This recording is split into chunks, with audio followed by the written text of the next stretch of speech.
Hi, this is Lara at Elliott Wave Gold with your end of the week analysis for gold for the trading week ending Friday 27th of December.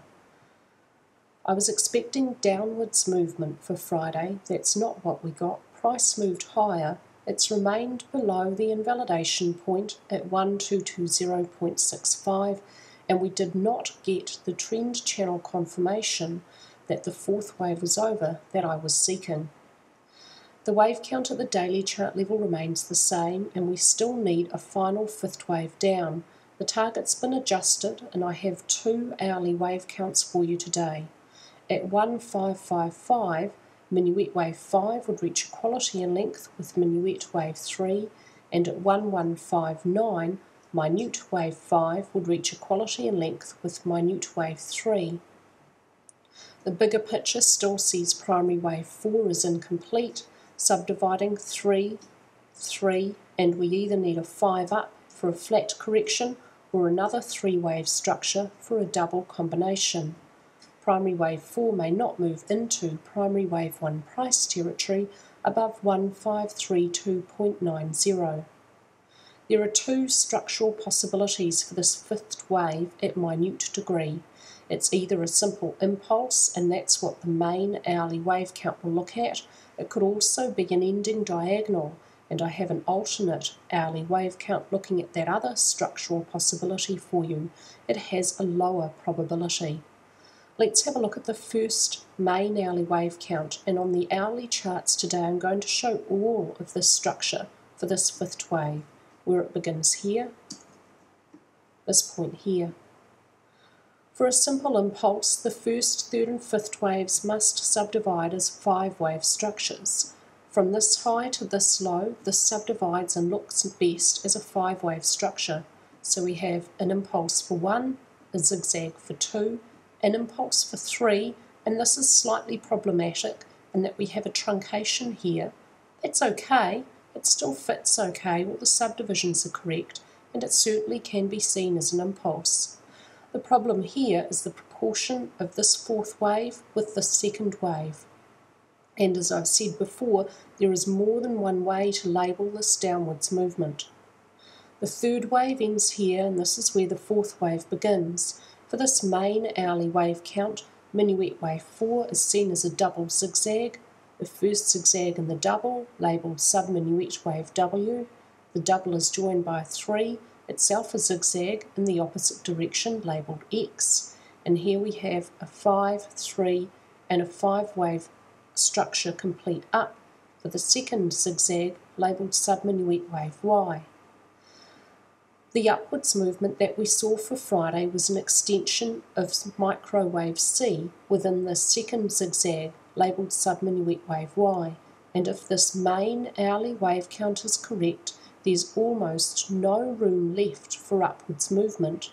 Minuet wave 4 may not move into wave 1 price territory above 1220.65. If we see price move above that point, this main hourly wave count would be invalid, and the alternate hourly wave count, which we'll go to next, would then be correct. However, this main hourly wave count does have a higher probability than the alternate, and I'll explain why when we get to the alternate chart. Still, having said that, we do still need to have trend channel confirmation that this fourth wave is over and the final fifth wave down is underway. We will not have that confirmation until we can see a full hourly candlestick below this parallel channel and not touching this lower trend line. At that stage, when we have that confirmation, I will have confidence that the fourth wave is over and the final fifth wave down should then be underway. Look for downwards movement to initially find support at the lower edge of the blue channel on the daily chart. It should probably break through the lower edge of that channel. After that, look for downwards movement to find support at the lower edge of the pink channel. If it breaks through support there, look for downwards movement to find support at the lower edge of this green channel. Alternatively, it's all the same to this point here, where minute wave 5 begins. And then the other structural possibility for a fifth wave, and there's only two, so there can only be two hourly wave counts for this piece of movement. The other structural possibility is an ending diagonal. Within an ending diagonal, all the subwaves must subdivide as zigzags. So within a diagonal, it's the only time you're going to see a third wave labelled ABC, because it has to be within a diagonal.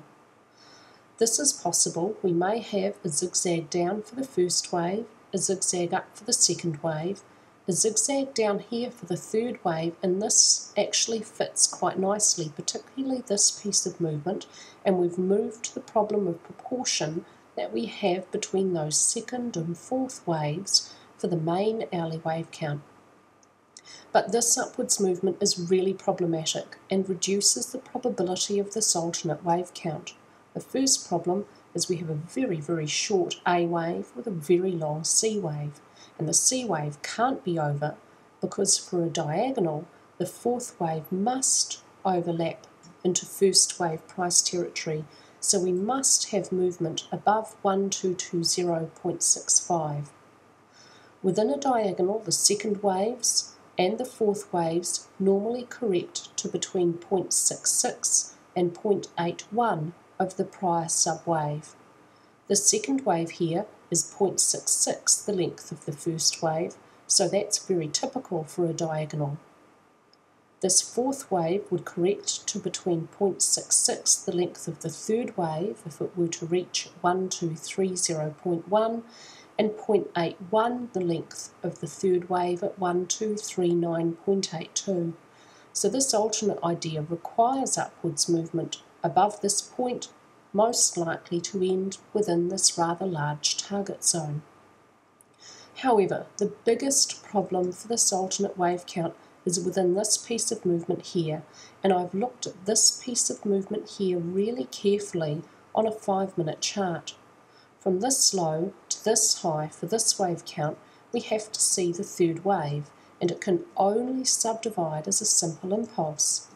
Within an impulse, the third wave may never be the shortest. If submicrowave 1 ends at this price high here, then submicrowave 3 would be the shortest of the first, third and fifth waves, so that quite simply does not work.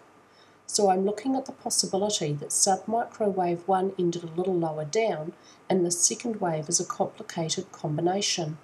But when we try and see a 5-wave impulse from this low to the high of this green candle right here on the 5-minute chart, it really doesn't fit very well.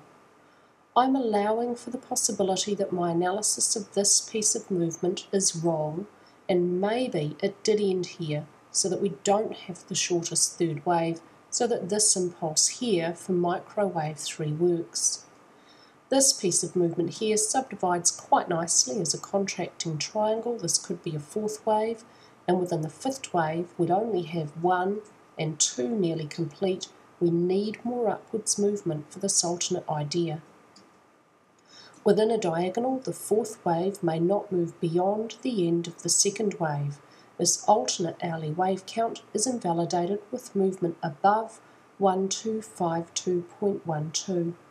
I will only take this alternate idea seriously if the main hourly wave count is invalidated with movement above this price point here. Otherwise, it has quite a low probability, mostly because of the problem within this little 5-wave structure here.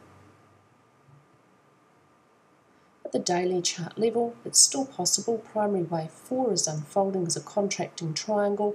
We still need to see the final fifth wave down to complete the big zigzag 5, 3, 5.